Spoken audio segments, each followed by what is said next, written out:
Would like you to, and of course, you had this discussion, and you told me to ask you some different questions that what you've been asked so far. Because you tell about your story. It's a long story, I have to say. Long podcast. But because I've been to jail many times in my life. I've been in the gangster world here in France and in Europe. And so I had like some, for me, it was a bit strange, a little bit, because European law and French law are much different than the US law.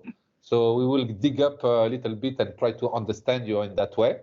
So like these people in Europe, people in France, people in England will understand your story. Welcome to the DHK show, Chad. Chad or Shad? We pronounce it. Chad. Chad.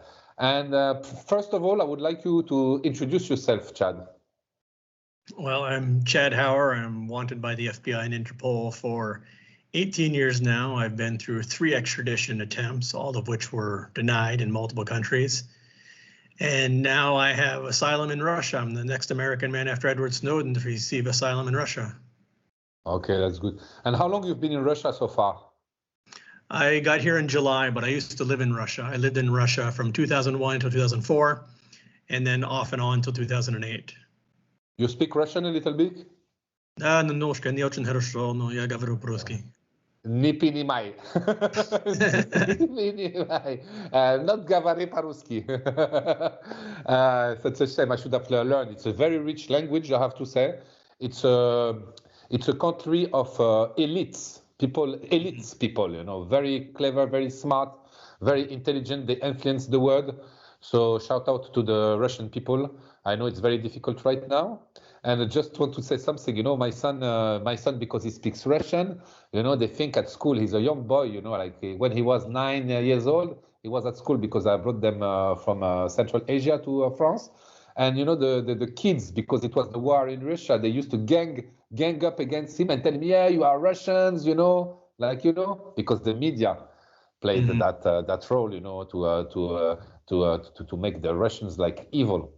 Anyway, Chad, so you live in Russia now. You've been one of the most wanted person on Interpol. So your photo was just next to Bin Laden and El Chapo.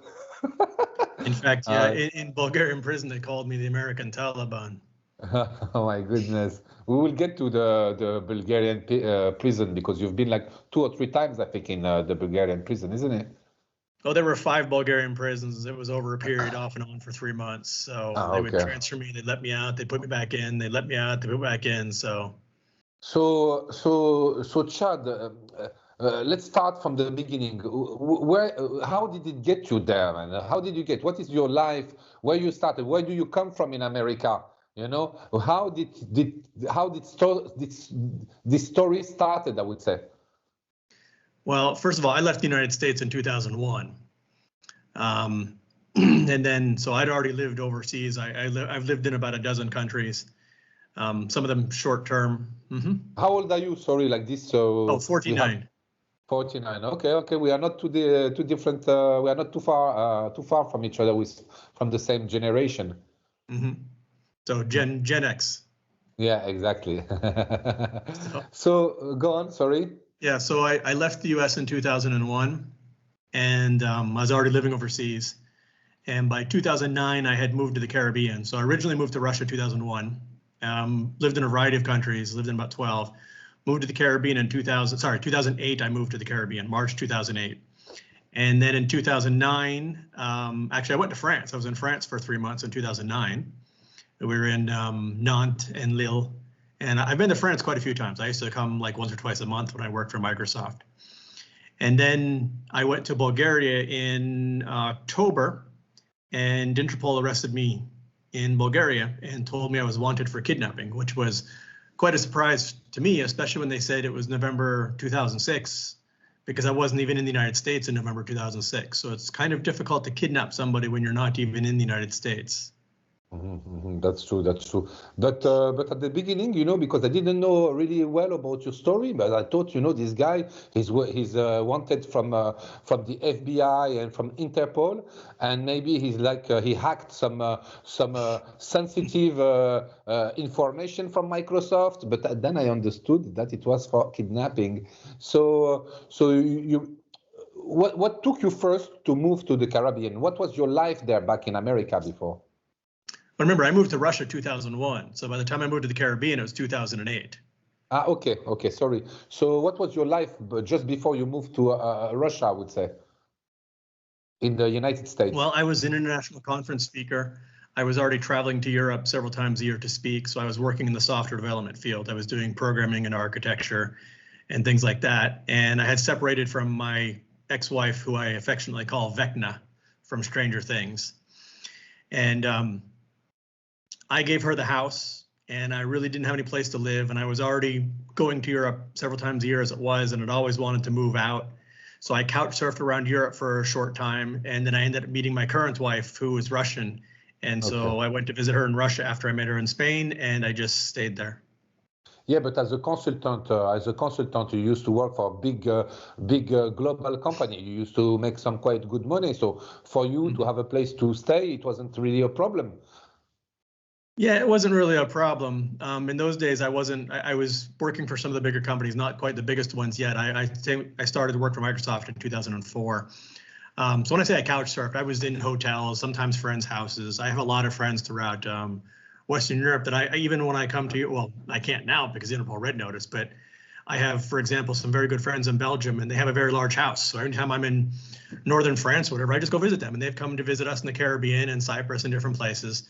So when I say couch surfing, I'm saying it in a very affectionate manner. Sometimes I was at hotels, sometimes I was at friends' houses, because I was speaking at different conferences and I had different job offers, and I was just kind of enjoying Europe, sometimes backpacking. And then I met my wife, and then when I went to go visit her in Russia, I just ended up staying there, and then I would travel back and forth to Europe from there.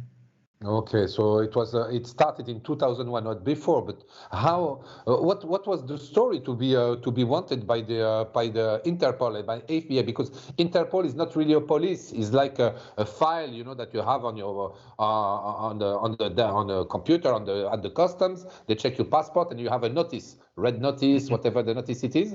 So how does it start exactly? What is the story? Who did you kidnap? Well, this gets a little complicated because there's really two issues here. There is, what did they accuse me of? Yeah. And then what do they really want me for, which are not necessarily the same thing. Okay. So they accused me of kidnapping my son, but my son is now 27, and he says he was never kidnapped. And at the time, I had full custody of him. And in fact, the last time he was in the United States, he went to visit his mother because he'd already lived in Europe. And his mother didn't want to return him, and the judge was the one that used police to take him away from his mother and put him on a plane to London, and then a few weeks later set the foundation for me to be charged with kidnapping, despite him being the one put him on the plane with police. But in 1 year was it? What year was it exactly? And how old was your son at this time? 2006. So he was 4 or 5 years old, probably. No, he was 10. He was 10 years old. He was 10 years old. Okay, so because what happened? You had a divorce with your wife. The judge gave you custody. Yes, and ordered him to live overseas because 2001, I moved overseas before the divorces even happened. And she initially had custody, but she kept disappearing with him and disobeying all the court orders. So the judge gave her a bunch of warnings. She was held in contempt of court, and the judge eventually gave me full custody and ordered him to move over to Europe. And that was in 2004, I got first custody, and 2005, I got full custody. Okay, but how did they, because she was hiding probably, she was hiding for you. You didn't know where to find her. You didn't have any way to call her. You didn't have contact with her family. But how the cops found her when they I ended up finding her. I had to fly back to the United States and find her. I had to call around a whole bunch of schools, dozens and dozens of schools in 3 states to try and find out where my son was enrolled. And then we finally found him, and then it led to him being transferred to me and being sent to Europe to live with me. Yeah, but Chad, because if they normally give custody to the mother. Why the justice gave custody to you as the dad? you because know? she disappeared with him twice and violated every court order possible. She kept defying the judges. She was held Okay. in contempt of court numerous times. But And he the judge wasn't. felt that she was never, ever going to allow him to visit me. And she just kept interfering with all the court orders. And the judge Ah, warned her several times. He says, one more time. And she just kept violating him. And she was extremely flagrant in her violation of the court orders and the visitation orders. okay. So they put the kid, they sent the kid to, where were you at this time when they sent you your son? Which time? Originally in 2000, when I first had custody, or after the summer Yeah, visitation? no, when you had the custody, then they found your son and they put the son in a plane and they sent it to you. They sent it to you overseas. In which country? You were in Europe at this time? Well, yes, I was in Europe. So what happened was when I first got custody, we were living in Cyprus, but I was working in Turkey. So we were residing in Turkey, although Cyprus is our permanent home. And so I flew to the United States and I brought him back. But Okay. what happened is the next summer, he went back to visit her in the summer. And at the end of the summer, she did not want to return him to Europe. So the judge had to take him away from her using police and put him on the plane. I was not in the United States. We were back in Cyprus. And so the Okay. judge had him put on a plane to Cyprus through London. And then a few weeks later, she set this thing up and said that I kidnapped him, despite the judge being the one that put him on the plane and despite me having custody and despite him being in school where everybody knew where he was. So he was with you in Cyprus. He was in school. Everything is all right. But because I've been reading about your story, but your wife, she did some tricky stuff to get the custody back. Can we? I know She that didn't get many custody people. back. That's the thing. She didn't get custody back. What she Okay, did was she lied about where he was born. She lied about some other things, and she got a temporary custody order, she had which it. is what's called an emergency order. But you can't do that while the child's not in your custody. So what she did was completely illegal. And then she would file that order with the FBI while completely ignoring the actual permanent custody order that I had. But why they ignored it? The FBI. It was like a decision from a judge. So this is something that we don't really understand. This You is have where a, it you gets really have. complicated. So there's a couple of theories, because you also have to remember they've tried to extradite me 3 times from multiple countries. That is like world record territory. There are a few other people the US has tried to extradite 3 times, but the numbers are very rare, and they're people that were typically connected to bin Laden or Pablo Escobar. They're not custody cases whatsoever, especially one as weak as the grounds they're on. They just don't do it 3 times over 18 years. And they tried to kidnap my son as well, and I have documentation of that, legal documentation. They tried to kidnap him when he was 13 from the So Caribbean. so So, during the. Sorry, Chad. Go on. Sorry. well, there's a couple of theories. So when people first look at my case, if they don't look at all the documents and they don't go through all the details, for example, on the FBI website, it says I'm a Titusville man, which is a city that I have never even spent a single night in. I'm certainly not from that area. They can't even get that right. And what's on the FBI website does not match the indictment. The FBI website makes it look like a custody issue, but the indictment says I actually physically kidnapped him in November 2006, but I wasn't even there. So they don't even match the website against the indictment. She lied about his birth state. She said he was born in Pennsylvania when he was actually born in Tennessee, which is a very, very big deal. It's like saying that a child was born in Germany versus France, and then using the German courts to get involved on the basis of the child being born in Germany when the child was actually born in France and never lived in Germany. Yeah, but sorry, Chad, he has a birth certificate. It's written black on white on a paper. I So know, he has a passport. It's written born in that place at the same date. So why they ignored this thing? because they wanted to involve another court to get this temporary order. I And understand. they did it, they constructed it in such a way that I was not allowed to appeal it. We tried to appeal the order, but they created a special order in which I was not allowed to appeal it. And when they indicted me, they did it in a secret closed-door court hearing in which none of my attorneys were ever notified that it was even happening. None of my attorneys were even allowed to attend. These types of court hearings are normally reserved for terrorists, or when they do them, the US is one of the only few countries left that does grand juries on a normal basis where they keep people in secret. But in almost every case, they notify the defendant before they go to the grand jury and they say, we're going to do this. Do you have anything to say? Just like they did with Trump. And I'm not going to get into the details of the Trump case, but everyone knew he was going to be indicted. The whole world knew, including him. In my case, no. They indicted me in secret, and then they sealed my file afterward, and I only found out after being arrested by Interpol. So I was treated like a terrorist and a spy. And so when people first look at my case, they think, oh, it's just some kind of mistake. Well, if you go through the court documents, there are so many mistakes that if these are mistakes, the people involved should not be allowed to operate scissors, let alone work for the FBI.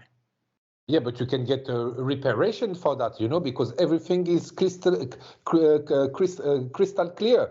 The problem is the U.S. system doesn't work that way. See, in France, you have a civil law system, okay, continental Napoleonic law.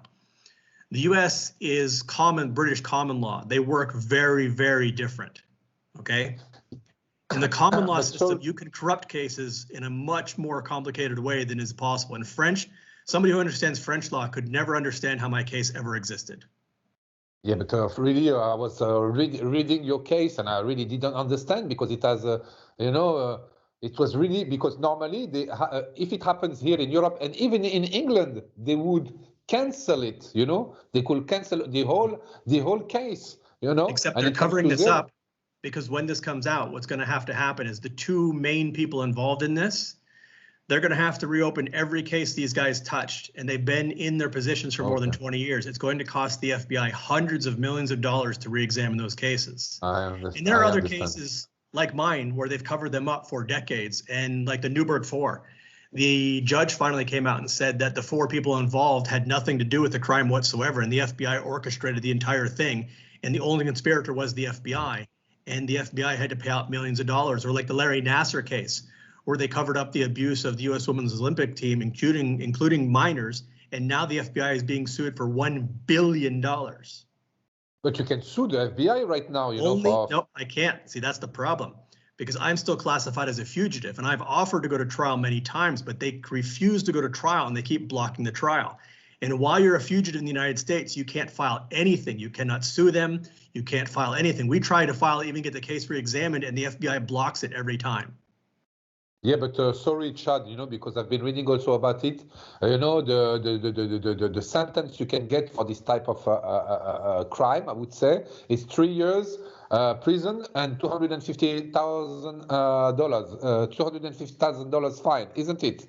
Mm-hmm. Honestly, myself, because I know the prison system and injustice, I will go to jail, and then from there. First of all, not in the American system. The American jails are much different than French jails. Number one. Number two, why don't you surrender? I have 3 kids. I'm not willing to just leave them and go to the United States. And when I got out, I'd be on probation for years. And when you're on probation, you cannot leave the United States. My wife is not a U.S. citizen. My children do not live there. I would not get residency in any country after having that on my record. And I don't have a house in the United States. So when I get out on probation, I'm going to be homeless. I'm not willing to go to prison for something I didn't do. I'm willing to go to trial if they will allow me to go to trial, but they block going to trial every time. They will never be able to convict me. That's why they'll never give me a trial, because can you imagine being the FBI and prosecutor and going in front of a judge and a jury and saying, oh, we lied about the child's birthplace, we lied about him being in the United States, and we lied about everything else too. They're never, ever going to allow us to come to trial. I understand what you say, but they wrote it down, Chad. We're gonna go have a straightforward talk. Everything is written down, what they said and what they've done, and all the investigation and all the fake stuff that they created. But you arrive there with your own proof, the birth certificate from your son, all the decisions from the judge from the other states where they gave you custody, in front of the judge. Sorry, when I've seen your case, the first question I said to myself, I say your lawyers are shit. No, because that's how the U.S. system works. That's what I'm telling you. We have petitioned judges, and the FBI steps in and blocks access to that. They block access to a trial every time. See, in the United States, the U.S. Constitution says you have a right to a speedy trial. However, the U.S. Constitution does not define what speedy is. Just like the U.S. Constitution used to define that all men were created equal, but then they decided black men were not men or women were not men. So they decide what speedy trial is. And in the U.S., they can hold you in prison 8 or 9 years. In fact, in Erie County, they held a person in prison for 8 years without a trial, and they said it was speedy. And I know someone else from St. Kitts that they landed a commercial plane on charges less than they wanted me for. They held him in a Florida prison for 2 years without a trial. After 2 years, they came to him and said, we have no evidence, go home. And that's what they can do. So I'm only willing to go to trial if they're willing to go to trial within the mandatory 70 days, but they will not agree to go to trial because they will never allow us to come to trial. What they want to do is do what they do to over 90% of people in the US federal system, is keep you in jail and force you into a plea bargain because you'll beg to get out. They will come to you and they say, listen, your trial is going to be 2 years away. You're going to be sitting in prison, but if you agree to be guilty, we'll let you out in a couple of weeks. And that's what they're trying to do. I understand. Guilty plea they are asking from you, isn't it? Oui, but this is something that we try to understand, because, you have everything in your hands. Your son is here. And by the way, while you were wanted by the FBI, your son came to you. He was the age of 10.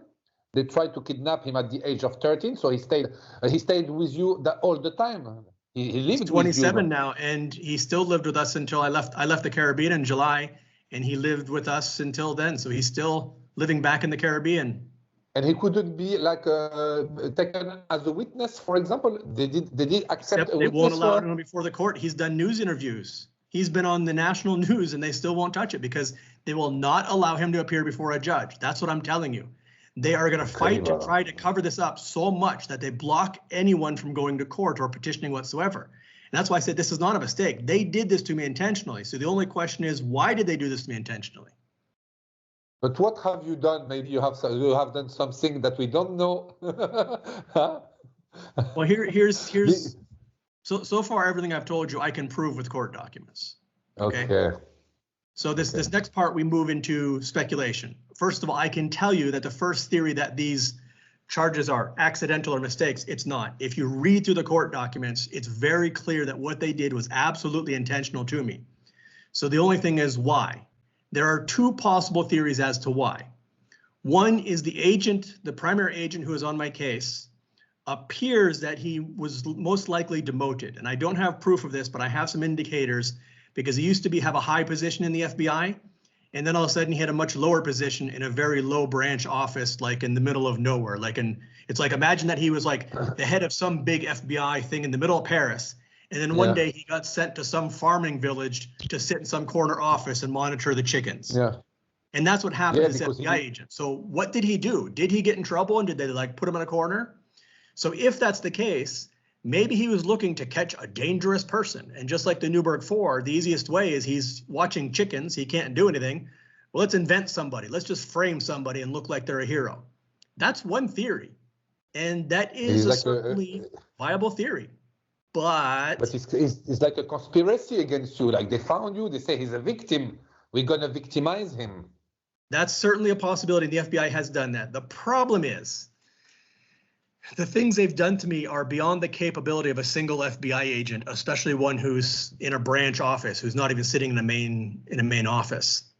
And there were some other indications when I first moved to Russia. And these are the things that I don't have. I have some documents for some of this stuff. Now, again, the legal portions, I have documents for everything. I have thousands of pages of documents from multiple courts. For example, they used 4 U.S. embassies in 4 different countries to come after me. And I have the documents about that. They used the U.S. Embassy in Moscow. They used the U.S. Embassy in Cyprus. They used the U.S. Embassy in Bulgaria. And they used the U.S. Embassy in Barbados. And I have documents of all of that. But see, when I moved to Russia in 2001, and let me think how to say this without, I need to pass along enough information that your viewers understand what I'm talking about without getting too personal. My wife's family worked intimately with Russian military technology. They had very privileged access to certain information, which put me on the Russian security watch list. So the Russians put me on a watch list. They watched me as I came into the country. They told me they watched me, but they said, as long as you don't do anything, there's no problems. I never had any problems. They would stop me sometimes. They would interview me. They were not interrogations. They were very friendly. They were simple interviews. Yeah. Okay, I want to be very clear on that. I knew I was being watched. And I've talked about this too, because I've had friends. I had a friend in the US that worked for the US government. He was married to a Russian, and the FBI put his wife on the watch list because he had classified information. That's normal. The Americans at one point found out that I was on the watch list and found out who my wife's family were, who we also lived with in the same house, and what information they had access to. And it seems that they wanted me to try and steal that information. And so they tried to recruit me 3 times. And when I worked for Microsoft, I traveled all through the Middle East, and there were 3 recruitment attempts. And they never said exactly what they wanted, but it seems pretty clear that they were after that information. And after I turned them down, it seems that there's a good possibility that they basically snowplowed the route for an FBI agent, set him down his path, never told him. And the idea was to get me in prison, come make me an offer. Because when I was in Bulgarian prison, the FBI came to visit me in Bulgarian prison, which is very unusual. And if you read the book by Edward Snowden, who is also here in Russia with me, I mean, not with me at my house, but also has asylum, he said one of the main points that turned him against the US government, his initial turning point was when he worked in Switzerland. He saw the CIA, they went to a Swiss banker and they said, we want information about these Americans' bank accounts. And he said no. So they set him up, they framed him, they got the banker into a Swiss jail. And the CIA officer went to the Swiss banker in jail and said, we'll get you out if you hand over the information we want. And guess what he did? CIA asset and hand over the information. So the CIA has a history of doing things like this. And if you read like Legacy of Ashes, a history of the CIA, which is based on declassified documents, they'll tell you about all the coups around the world, but they do things like this. So the working theory that's been proposed to me by many journalists is that that's what they wanted. That's not why they're after me anymore, because it's been 20 years. Now they're trying to cover up what they did. But it seems most likely that that is the most likely explanation, because I definitely had recruiting attempts and they knew about my wife's family. And it seems that they wanted to try and get this information out of the Russian military technology. But if I may say, you've been very wise to turn them down, because if the Russian caught you, you would be in the gulag right now in Siberia. And they were watching me. Not only that, but the Russians were watching me. And I don't want to spy for anybody. Spies end up dead or in prison. I have a family. I don't want them. I'm a family man. I just want to live my life. I had a successful career before the FBI destroyed it. But on top of that, the Russians were watching me. Why would I accept an offer when I know that I'm being watched? It's incredible what you say. It reminds me that story of that Dutch nuclear engineer who was married with an Iranian woman and working with the Iranian on their nuclear plants. And this is the guy who put that famous virus into the system to fuck up all the system nuclear. Yeah, this guy, he escaped from Iran, and they found him dead a couple of months later. You know, he got killed. And I can't prove this, but Iranians. For example, when because getting Russian asylum is not common, especially for an American. As far as I know, I'm only the next man after Edward. I'm only the next American man after Edward Snowden received this. And I can never say exactly why they gave this to me. Okay, this is my asylum passport. Fantastic. And I can't say exactly why, because they don't say exactly why, but there's a good possibility, because they know I was on the watch list before, that they know more about my case than I do. And that's why they decided to give me asylum, because they could have just given me residency. Residency is pretty easy to get in Russia, especially since I'm married to a Russian citizen. My children are Russian citizens, but they decided to give me asylum, which gives me protection from Interpol arrest in Russia. And so I can only guess, you can see, I'm going to cover up the other details, but. Okay. But Chad, when you have, because in France, when you have the asylum passport, the problem, you cannot travel, you cannot work, you have like a very limited life. There's difference. I can't leave Russia, but I can't leave Russia anyways, because I have an Interpol red notice. It took me 14 years. I was dying in the Caribbean for lack of health care. I had to have help from Cuba to get to Cuba and then get to Russia. So with the asylum passport, no, I can't leave Russia, but I can't leave Russia anyways. But no, in Russia, I can work. I have all the rights of a citizen, except I don't need to serve in the military and I can't vote. But otherwise, I can work. I have free health care. It gives me all the rights that I would have otherwise. Yeah, but you don't need to leave Russia, man. You can go to it's such a huge country. You can go ski. You can go to the sea. I went skiing on Sunday. Let me tell you, for the first time in 20 years, because in the Caribbean there's no skiing, and I was very sick. In the Caribbean, I spent almost 10 years paralyzed in bed with kidney and neurological problems. In Cuba, and Russian doctors saved my life. But last Sunday, I went skiing, and I love to ski, and I cannot tell you how happy I was to ski. It's amazing. Because 9 months ago, I could barely walk and I could barely talk, and I was skiing last week. So I want to express my extreme gratitude to both Cuba and Russia for saving my life, because I was dying last year. Yeah, but Cuba, they have the best doctors in the world, as they say, isn't it? Best doctors in the world, but not the best facilities in the world, and that's the problem. Yeah, because they're still under embargo. Sorry to interrupt you. They're under embargo, and not only that, but when they had several bad hurricanes in around 2017, and then COVID came and gave them a double wacko. So they were doing better, but then between the hurricanes and then COVID, Cuba got really, really whacked. Yes, doctors are amazing in Cuba. In fact, a Cuban doctor delivered one of my children. So I have many friends in Cuba. The Cuban people are absolutely fantastic. It's an amazingly friendly country, but medical-wise, even in the foreign clinic, their facilities are limited. So I came on to Russia, and then Russia had surgeons. When I flew to Russia, there were surgeons waiting for me when I landed. Yeah, but may I ask you, Cuba, Moscow? You went to Moscow, isn't it? Straight away. It was a Cuba-Moscow straight flight without stops. Otherwise, and that's why Interpol didn't get me, because it was Cuba to Moscow. But even getting to Cuba was very difficult, and I got stopped even on the Interpol notice. Cuba stopped me twice on the Interpol notice, and they held me. They didn't detain me, but I was held for a short period.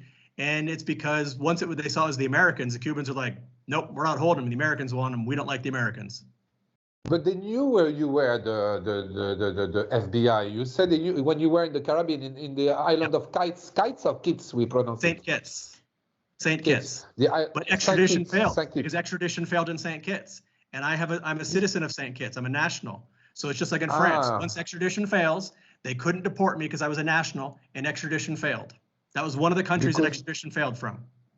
You know, in the drug business, for example, any illegal business that way, you know, in a certain level, you know, I always say to myself, I don't want to fuck with the Americans, because there is no place to hide around the world. You know, you will get deported wherever you are, except Russia, I think, and some countries like you know, because I'm a North African national also. I have a North African origin. I'm Algeria.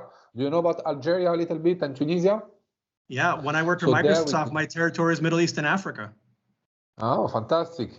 Fantastic. And now, would you like, what do you do now, actually? You work in IT still, or what do you do? No, I have not worked in basically 2009. They destroyed my career. And I mean, there were some things I did off and on, little pieces, but I effectively have not really worked since 2009. Plus, since about 2015 forward, 2014 even, I was basically paralyzed in bed for 7 or 8 years. I could barely move. Wow. So right now, I'm still recovering. I'm still receiving a lot of treatments. You can see, for example, my hands not so bad, but I still shake. Like a lot of my TikTok videos, you see the camera shaking.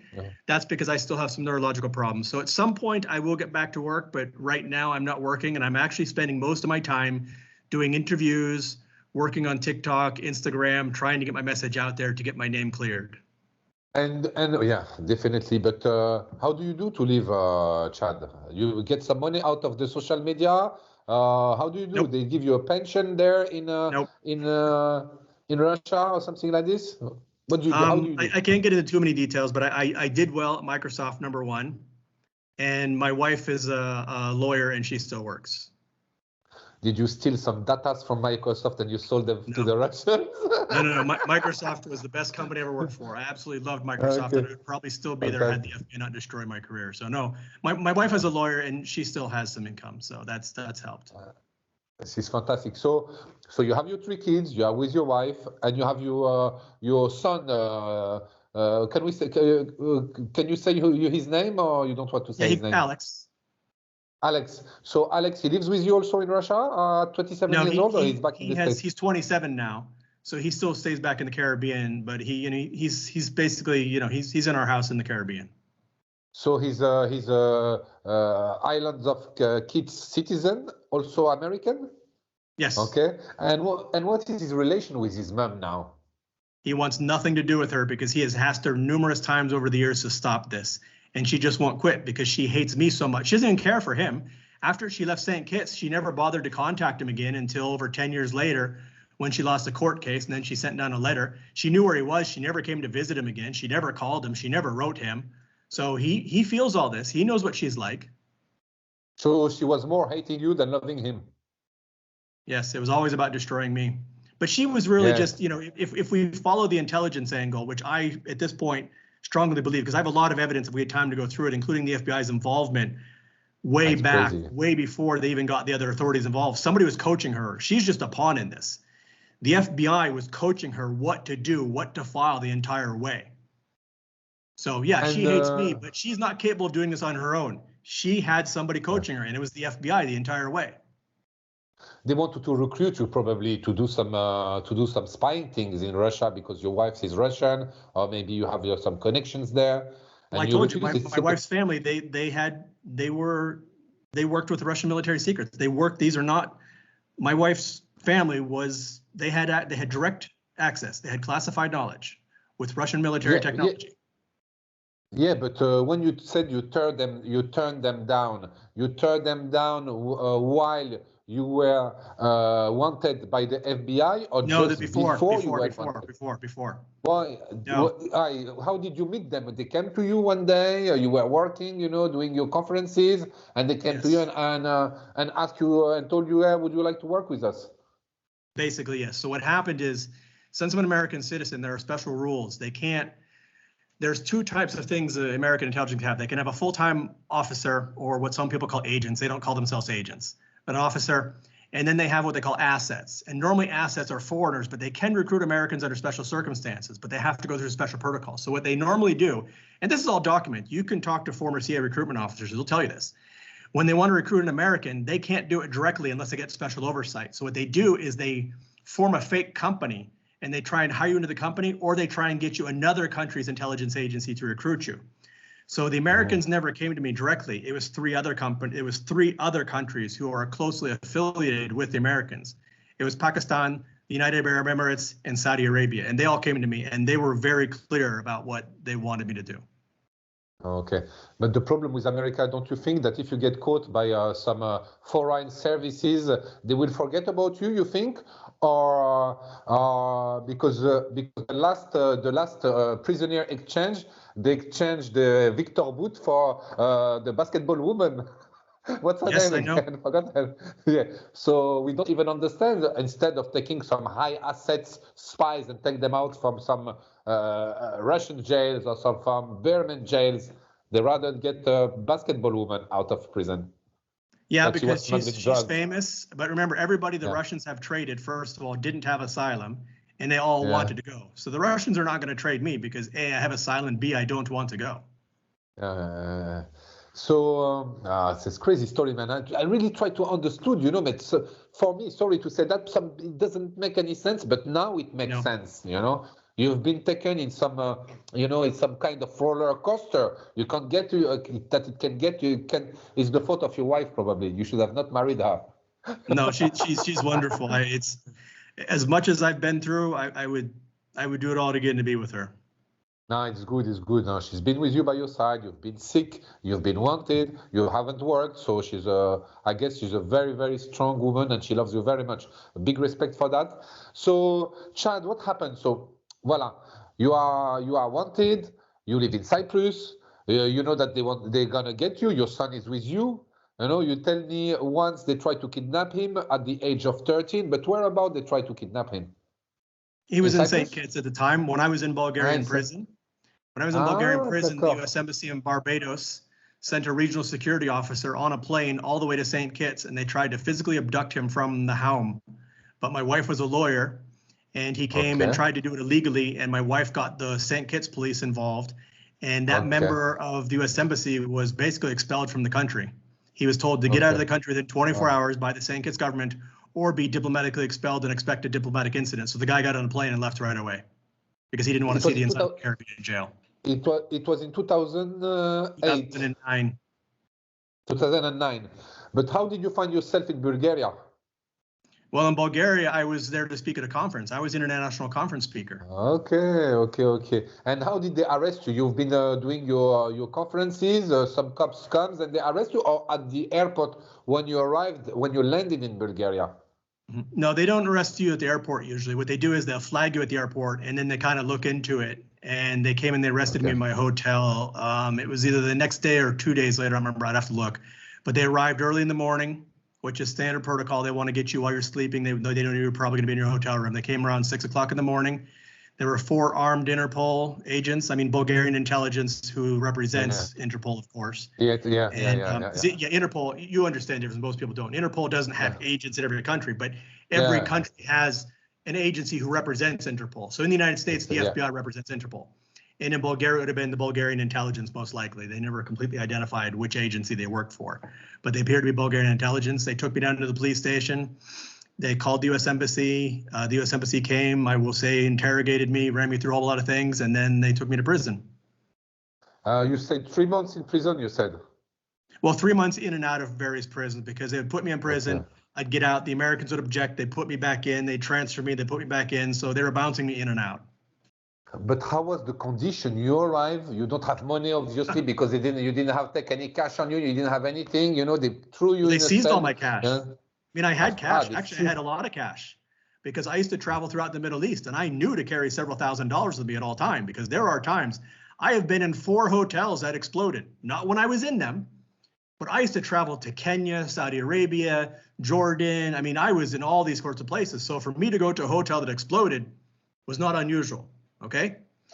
And so I'm used to carrying emergency cash. And when they arrested me, they took all my credit cards, all my cash, seized it, and then basically stuck me in the prison with almost nothing. They shoved me in a room full of roaches with 3 other people. The cell was designed for 2, and there were 4 of us in there. There was no heat, no showers, and almost barely any food. Yeah, but sorry, I will come back to the money thing. But you were already on Interpol red notice. Why they didn't frozen your account before? They were looking for you. They were following you somewhere, because when you use your card, they know where you are. Oh, they knew where I was the whole time. They knew I was in St. Kitts. In fact, they've shown court records saying they knew I was in St. Kitts from March 2008. And it gets better, because not only that, but I had traveled to Thailand, I traveled to Asia, I've been all over.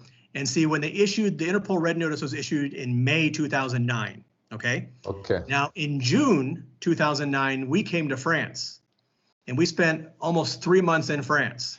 And while I was in France, I traveled to Belgium and a couple other countries, and they knew everywhere I was because my conference schedule was all over the internet. Anybody with Google knew where I was, okay? Plus, the FBI has access to flight records, so they knew where I was. But they didn't want to arrest me in France, because what they want to do is what they did to Sam Bankman-Fried. Like, Sam Bankman-Fried got arrested in the Bahamas, and he's like, I'm going to fight the man. And then he was like in prison like 3 days in Bahamas. He's like, come take me, I give up. So if I went to a French prison, they'd be like, oh, well, he's going to have rights in France, and the French prisons, they're not so bad. But we know he's going to Bulgaria in September. So we will wait for him to not only come back from France, go back to the Caribbean. We'll wait for him to go to Bulgaria, because we know the prisons in Bulgaria are very bad, and we can bend the Bulgarian government far more than we can bend the French government. Because even after my extradition failed, they bribed a police officer to open another investigation into me for other charges. Okay, I understand. So I understand. So they did it intentionally. So you were with 2 other. Normally they don't put you in segregation in prison. They should have put you in segregation on your own. So they put you with two or three other Bulgarians, isn't it? No, they weren't Bulgarians. They did put me in a special, they put me in a cell with only foreigners. They put me with an Armenian, a Bulgarian, and a Serbian. So how was it, the relation with them? They were cool? They were great. Speaking English? No. Yeah? Nope. None of them spoke. The Serbian spoke a tiny bit of English, but not really. No, we spoke Russian, because the Armenian had been in Russian prison before. The Bulgarian was ethnically Russian, so he spoke Russian. And the Serbian, well, Serbian and Russian are really close. I spoke to a Serbian on a plane to Mauritius one time for 12 hours. So we spoke Russian the entire time we were there. And then one of the other prisons I was in with a Turkish guy, but I lived in Turkey as well. So I spoke a little bit of Turkish, so we talked in Turkish. And what did you eat there? Sorry, because I'm Danny Hell's Kitchen, so I wanted to know, what did you eat in? Could you canteen some food? Could you canteen it? Could you buy it, or they just give you the prison food from there, the disgusting one? No, we were locked in the room pretty much all day long, and they would bring us food, but the other prisoners' family would send them food. If you don't have family who sends you food, you will basically die. So the other prisoners shared their food with me, chocolate and oranges and things. We had unlimited amounts of bread. Well, not unlimited, but they gave us so much bread we couldn't eat it. But as far as actual food, it was like little bits of beans, little bits of rice, and then sometimes we'd get some fish, but it was like a small fish, and you either get the fish head or the fish tail, and there's almost no meat. So I was eating the eyeballs and every piece of the fish you could. Sometimes tiny bits of chicken. It was not enough food because they didn't want anybody bulking up. So they purposely didn't feed them very much. So bread, water, and the little bits they fed us, sometimes oatmeal. I mean, it was very, very slim pickings. I guess you lost a lot of weight during this time in prison. Yeah. Oh, yeah. Yeah. Yeah. In fact, there was one guy in prison that came in, and I never saw him, but the guys told me about him, and he was like 180 kilos or something. And after a while, he got so small, his pants couldn't even fit on, and they took away your belt and stuff. So he would like had to walk around holding his pants up because his pants were so big. So what happened during the 3 months? They send you to different prisons. For what purpose? They send you from a prison to another as like a very dangerous criminal, I would say, you know? Yeah. So Well, initially I was in a temporary one. I was being held for a while. And then I got transferred to one, and then I got let out. And then I went and stayed with some friends in another city. So then they rearrested me, but they put me in the prison in that city. But then they wanted to transfer me back to the other city. So they transferred me back there, and they put me to prison on the way there, and then put me back in the prison bus, and then put in another prison, and then let me back out again. You have the right to see a lawyer? Oh, sort of. Yeah, I did end up seeing a lawyer. I had to pull some kind of strings, but yes. And what happened then? How did they let you go? What happened? Because normally, if the United States, they ask you, they put Bulgarian, they're gonna obey. They put you in a plane and back to the United States. I fought them in court, and the Bulgarians saw that the charges were basically baseless and didn't conform to the treaty, didn't conform to the standards whatsoever. So they denied my extradition. And normally, when an extradition is denied, the Americans give up. Sometimes they'll appeal, but normally they give up. They didn't. They appealed, and I had to go back to prison and wait again. And then they appealed, and they lost the appeal again. And then when I got out, they bribed a police officer to keep my passport seized so I couldn't leave the country. And they were planning on arresting me once I extended my time beyond my legitimate time in Bulgaria. But we got help because somebody in Bulgaria realized they were getting sick of being played by the Americans. And we had help, and it's a long story, so I'll make it short, but they got my passport out, gave it to me, and removed my name from the passport block database for 24 hours on a holiday, and told me to get out quickly before anyone noticed and stuck me back in the database. Wow. And when you got out of prison after 3 months, you went straight away to Russia, I guess. No. I went back to the Caribbean because that's where my children and wife were. And I flew through France. And I almost got caught, but I had help from a former FBI agent. And I flew on a fake name from Bulgaria back to the Caribbean. Incredible. On a Bulgarian passport? No, not on a Bulgarian passport. I can't give too many details, but I flew on a fake name and I got home. Because, you know, there's something that I know very well because, you know, I've got arrested so many times with fake passports, you know, and when I get arrested and I go to court, I've been so many times in court, they say, Mr. Danny, alias Mr. this, alias Mr. that. I got arrested so many times, you know. So okay, and even with a Bulgarian passport, I got arrested. It was so easy to have Bulgarian passport back in the days, you know. Now it's very, very burned. Now you have a Bulgarian passport, they're going to ask you to speak Bulgarian in front of them, you know. So yeah, it's true. I know. You know, they're going to ask you to speak Bulgarian, you know, because a lot of people, you know, they try to escape they have problems with justice, and the best way to have a passport, it was Romania, but now Romania is part of the EU. You know, it's very difficult with all this new passport, you know, how do we call them? Passport, biometrics. Yeah, the passport. biometric. It's very, very difficult now to make like a fake one or something. It's impossible to make a fake one. You need to have someone who works in that things that they make the passports. But so you back to Saint Kitts to join your wife, your 3 kids, and your son, Alex, who is there also. Yes. Okay, what happened there, man? You there? What year it is exactly? Your wife is happy. She's happy, I guess. She cries probably. So what happened exactly there? What do you decide? It's getting hot around you. You need to fly somewhere else. You need to go to Russia. What did you think exactly? No, we stayed there, and we tried to fight it in court. We kept filing things. I kept blocking them. And then I started getting really, really sick. Okay. And I spent 7 or 8 years pretty much paralyzed in bed. And it just got so bad. Wow. I was trying to get out, but I needed an air ambulance. We kept trying to get out. We made offers to the FBI. We said, listen, let me get treatment nearby and I'll come to trial. Let me arrive in the United States, guarantee to provide me health care. They said no. And so I reached out to the Russians, and they said, come apply for asylum, but you have to get here on your own. And we reached out to the Cubans, and it took a little while, and I received assistance from Cuba. Wow. And I ended up getting to Cuba. It was very difficult. It took a few years, maybe a year or two. I got to Cuba. I spent several weeks in the hospital. And then once I was in Cuba, I was safe to travel to Russia. It still took medically, I was still let's put it this way, the doctors medicated me up so high that I was flying before I got to the airport. Let's put it that way. I was in a wheelchair, in a diaper, and really highly medicated to a point you cannot believe to get to I Cuba. believe you. And even flying to Russia, I was highly medicated. And when I landed in Russia, there were surgeons on call for me. There was a car waiting for me at the airport, and they took care of everything. How long did you stay in Cuba, actually? You were in the hospital, or you were staying in a house? A few weeks. A few weeks before you took a plane to Moscow, and the ambulance was waiting for you at the airport. No, not an ambulance. I got into a car, but somebody had arranged a car, and there were surgeons on call. And I consulted with some surgeons, and then we started a regime, and then I started a heavy regime, and I went through all kinds of tests, and I've been through a lot of treatments.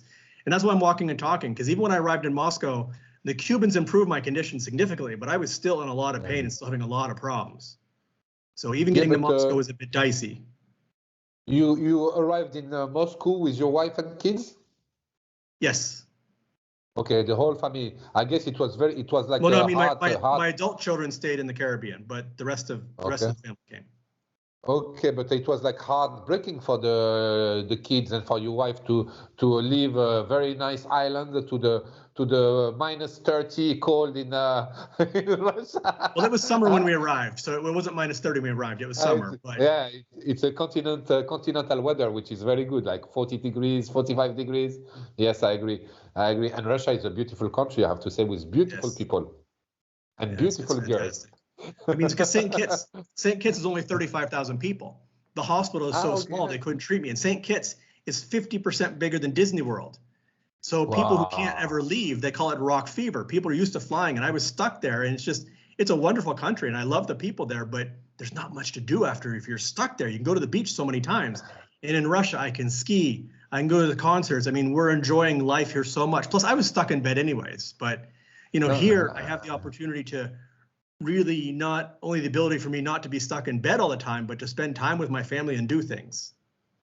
Yeah, I understand you, Chad, because I lived in the Caribbean myself before I got deported to France because of all this drug trafficking. I lived in Saint Martin. I lived in Martinique, Guadeloupe. I don't know if you know these places. Well, you know St. Kitts then. St. Martin is right below St. Kitts. St. Kitts yeah. It's a very small island. You turn around the island 3 or 4 or 5 times a day, But it's very dangerous also, this type of land. A lot of crimes also, different nationality, a lot of trafficking. Well, it's gang. St. Kitts is different than St. Martin. St. Kitts is mostly gang on gang. St. Kitts is pretty safe for the average person. We have some gang on gang violence, but it's mostly gang on gang stuff. But it's not like St. Martin or the other ones. It's a different characteristic. St. Kitts is like kind of American island, or it's like a Dutch? No, it's an independent country. It was British, and they gained independence. Yeah, they gained independence in the early 1980s. Okay, I understand now. I didn't know I knew about the island, but I didn't know that it was a British island. Okay. Yeah, it used to be. I would show you my St. Kitts passport, but when you get asylum, you have to give your passport to the government. Yeah, so the Russian government has my St. Kitts passport on hold right now because I have this instead. So now you're back. You're back in Russia. They look after your health. Are you getting better? How long it took you to get better? Yes, months, and I'm still going through procedures. So I'm not dying anymore. When I first arrived, they thought I had a variety of cancers. They were scanning and prodding and poking in every hole, and they were really worried I had some kind of cancer. Yeah. Don't have any cancers. I've been receiving a lot of treatments. I still have some more treatments. I still have some more surgeries that I need to have done, but I'm walking between 5 and 7 kilometers a day. And last year, I struggled to walk to the bathroom. Wow. And you stayed like that. So what happened? You are an American citizen. You arrived in Russia. You are on the most wanted list next to El Chapo and Bin Laden? Okay. Something like that. So they welcome you open arms. What happened exactly? Did you get welcomed by some special FSB or from special services? Or from special police? No special welcome. As I said, I was invited to, I did reach out several years ago. Okay. And they basically say, with the background and so forth you have with Russia, we invite you to apply for asylum if you can get here. And I got here and I went through hours and hours and hours of interviews. I submitted all the documents, and my asylum was initially denied at the local level. Okay. And when we sent it up to the federal level in the higher office at Moscow, someone intervened and it was approved. And my lawyer was extremely surprised because he said he's never seen that ever happen, and he specializes in these cases. So I don't know who my benefactor is, but somebody intervened on my case and got my asylum approved. Congratulations, first of all. And how long you've been having this asylum passport? Sorry for my French accent. It was issued December 7th. December 7th, so not too long ago. Yeah, not too long ago. Until then, I had asylum status. So what happened is I had like this packet of papers that it was like a court document that said I'm here, I'm allowed to be here. And I had to carry this big packet around with me everywhere in Russia in case I got stopped because I didn't have any other identification. And then once it was issued, they gave me the asylum passport. But as an American citizen, did you have sometimes like some police control because you're driving or your wife driving and they ask you for your paper and they ask you some more questions? No, because, well, first of all, the Americans revoked my U.S. passport in 2009, so I don't have my American passports. I had my St. Kitts passport when I was here, and I could show my St. Kitts passport, but usually you don't get stopped in Russia. I mean, I lived in Russia before, and I've never ever been stopped and asked for my papers. It can happen here. But I've never, ever had it happen in all the years I've been here. I've never been stopped and asked for my papers. So how do you feel in Russia, Chad? How's the Russian people, because nowadays with all these problems with Ukraine, the Russians are the devil. So explain us a little bit about the Russians, what type of people they are, As with every country, the government and the people are not the same thing. And so I don't talk about the Russian government. I don't talk about the politics. Obviously, I'm a guest in this country. It would not be wise to insult my hosts. For sure. So I don't discuss the conflict. I don't discuss anything like that. But the Russian people are absolutely wonderful. And I've lived here before. I feel very much at home. They're very welcoming of Westerners, especially right now, because after the conflict, so many Westerners left. Somebody told me that Moscow had like 500,000 foreigners living there permanently. Now there's like 40,000. So when people hear you speak a foreign language here, whether it's English or whatever, they will be they've always been friendly, even when I lived here before. But now they're extra friendly because a lot of them feel like the West hates them because they're watching the Western news and they're thinking, oh my gosh, the Western hates. And they come here and they're all like, we're so glad to have a Westerner here. We're so glad to have an English speaker. We're so glad to have a Frenchman, a Britishman, whatever. And they're so overly friendly right now to Westerners, way before, and even before they were friendly. But now they're so glad to talk to Westerners here because they're just so glad that Westerners are still here. Yeah, but now, okay, I understand. Chad, you're well-spoken, you are a smart and intelligent person. So how do you see yourself now for the next 5 years now that I have to say you settled down? Your health is better. You know that you will not get deported.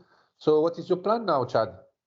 Well, my plan is to continue to do interviews, hopefully get some kind of documentary and some kind of book to get this out there and get the FBI to dismiss the charges. Because, for instance, my mother is elderly, blind and in a hospital bed. I've not seen her over 10 years. She can't travel here. I want to go see my mother and some other family that I have in the United States that can't travel anymore. I never want to live in the United States again. I left in 2001, but I would like to visit family. I would like to travel around Europe again. I would like to get back to work.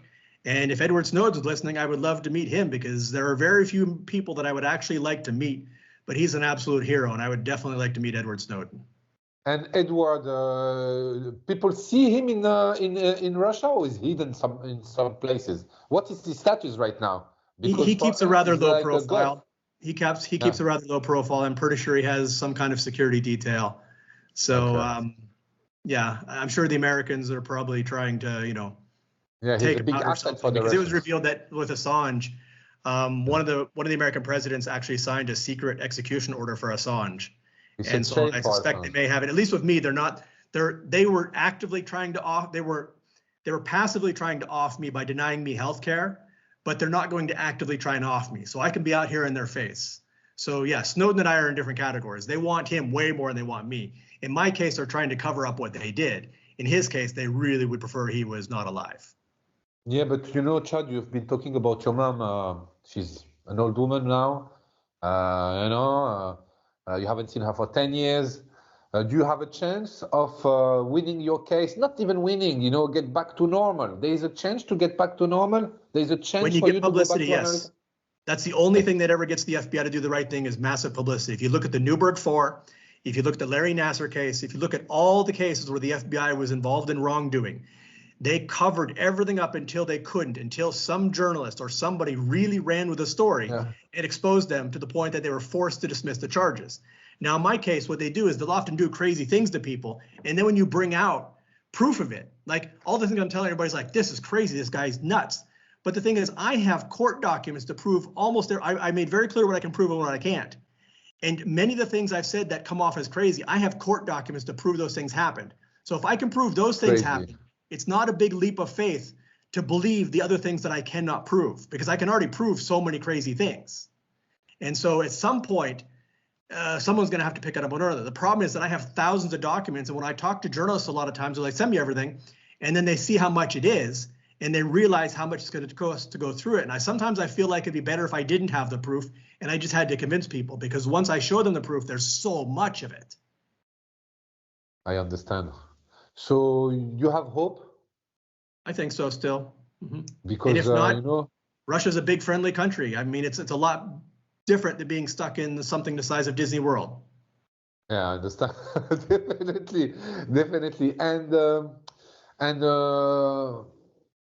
So what you want to do, you want to, I would say, not promote your story, but make people know about your story, attract the attention of some media. They're going to point all the flaws that they are on your case. But there is no special lawyers because America is the country of lawyers. We have high-powered lawyers in the U.S. When you're up against the FBI, they can just block, they can stall, they can file. And the thing I tell people too is, okay, let's just pretend I'm guilty. Okay, let's pretend, just as a thought experiment, that I'm guilty of kidnapping. I have evaded the FBI for 18 years. I've won 3 extraditions and I have asylum in Russia. That alone should be a news story. Wow.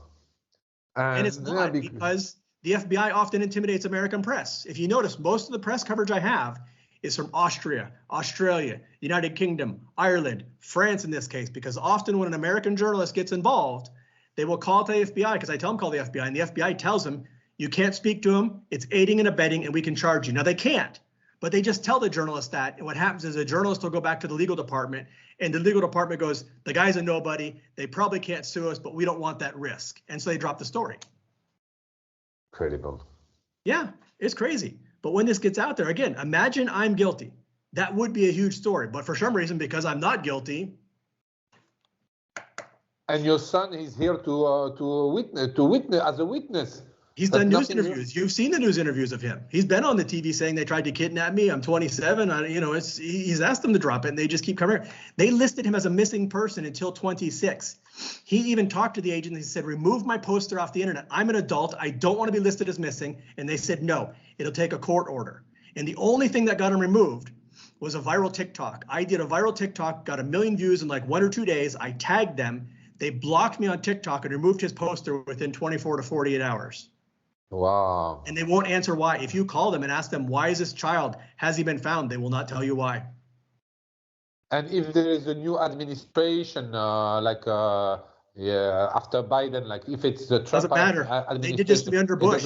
It's been Bush, Obama, Trump, Biden. It doesn't matter, because unless you can get their attention. Yeah, I mean, if I could get the attention of Biden or whoever's in charge, maybe, but you can't get the attention of these people. Even just the news media. When I first started, I thought I'll just have to call up like a news station and be like, hey, I'm wanted by the FBI. You want to interview me? But the problem is they get all these crazy calls. News journalists do not monitor their mailboxes, their voicemail box. They don't even look anymore, because they're getting UFOs and dragons, and they don't even look. So the only way to get noticed in this modern world is to make your own news story. Go on TikTok and get noticed, just like you noticed me. That's the only way I've ever gotten any news coverage, is to get noticed. I've never, ever gotten feedback from sending an email or making a phone call, because they just don't listen to anything. You cannot get a hold of a journalist today. You get voicemails, emails, which they never pay attention to. Yeah, this is another level. I understand you now, but it's beyond also my understanding, to be honest. But Chad, do you love America? I don't think I have words to describe. I don't think that I can describe how I feel. You're proud to be American? Proud is not a word I would use. What would you use? I don't have a word for it. I left the US in 2001. I feel much more something else than American. I have lived more abroad than I have lived in America. So You're a citizen of the world then. yes. Okay, Chad, I think we said pretty much everything. Do you think that I asked you different question that the question you had before? Yeah, no, I enjoyed it because I do get sick of Okay. repeating, and many of the podcasts I deal with, it's like the same It's true, question. it's And it's true. just like, this was much better because we had a real conversation and we were able to discuss some things it's and true. still getting the story across. So I do want to say, as far as American, I'm not ashamed to be American, but I can't quantify my feelings. And I really do feel more a citizen of the world because I've lived so many places and I've lived most of my adult life abroad anyways. And how do you see yourself in the next, because you're still young, you're in good shape now, your health is back. How do you see yourself in the next 5 years? You want to do some business? There is like a lot of business opportunity in Russia. Maybe we can do something, between North Africa and Russia.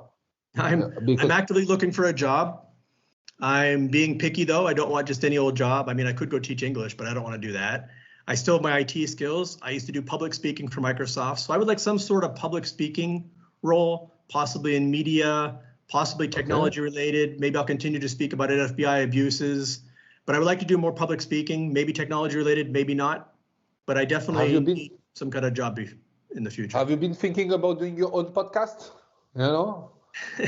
There's so many people doing podcasts that, I think at this point, I need to relax. I can't do everything all at once anymore. I really need a job where I don't have to deal with, where I have a producer and some assistants, where I'm not trying to be one man doing everything and I have some support.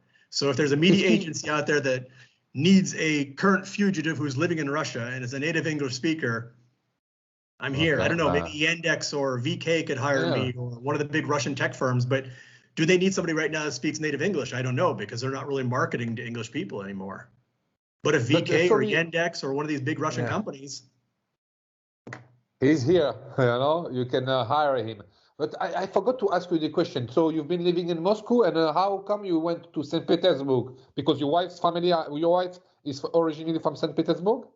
No, they're actually originally from Siberia, but we moved. Well, not Yakutia, but Irkutsk. Irkutsk, okay. And in Russia, actually, I lived in Irkutsk in 2001, but it was too hard to travel to Europe. So in 2001, we moved to St. Petersburg, and the whole family kind of came. And so, yes, we were established here. So there was a family home here. They sold their homes in Siberia, and they purchased a family home here. And so we lived here off and on 2001, 2004 in St. Petersburg. St. Petersburg, in addition to that, Moscow's a fine city. It's beautiful, but St. Petersburg is my favorite city in the entire world. And I've traveled. I've been to like 65, 67 countries, something like that. So, I mean, I've been everywhere. And St. Petersburg is up on the world stage with Paris, London, all of them. I love St. Petersburg. And the family home was here, and it just made a lot more sense. So we did stay in Moscow for a while to take care of some paperwork and my initial medical stuff. But then I moved on to St. Petersburg for the rest of my medical. And that's, just where we want to be. Yeah, but sorry, because some questions arrive like this in my head, Yeah, it's fine. Tell us, how is Russia now, because of all these problems and the embargo and all those problems, economical problems that all this, how do we say, these embargoes that Europe and the the Western world put on the Russians. How it is, people are happy. It's like normal life. What's going on there? I mean, initially there was some pretty heavy impacts the first few months, but the Russian government seems to have been prepared for it. There was some inflation, but people are still happy here. People are still working. Most people are living fine lives. The restaurants are full. The stores are full. You can buy anything you want here. If you just arrived like I did out of the blue, you would not know there any embargo, other than you can't fly here from European. You have to fly through Turkey or Dubai or something, and your foreign credit cards don't work here, and you can't transfer money here easily. Aside from that, living inside the country, you don't feel the sanctions at all. The stores are full. There's no lines anywhere. Life is going on here. I've said this many times, and even with a conflict, to me, it feels like America during Vietnam. People know there's a conflict going on, but life is going on here. Okay. You have anything to say? Nothing else? I think on a fait le tour, as we say in French. We said it all. Chad, I hope we keep in touch. Yes, of course. You know how to contact me, so. Yeah, definitely. If I come to Russia, because I would like to come to Russia. I have families in Moscow, Well, come to St. Petersburg and I'll give you a tour. I give you a personal.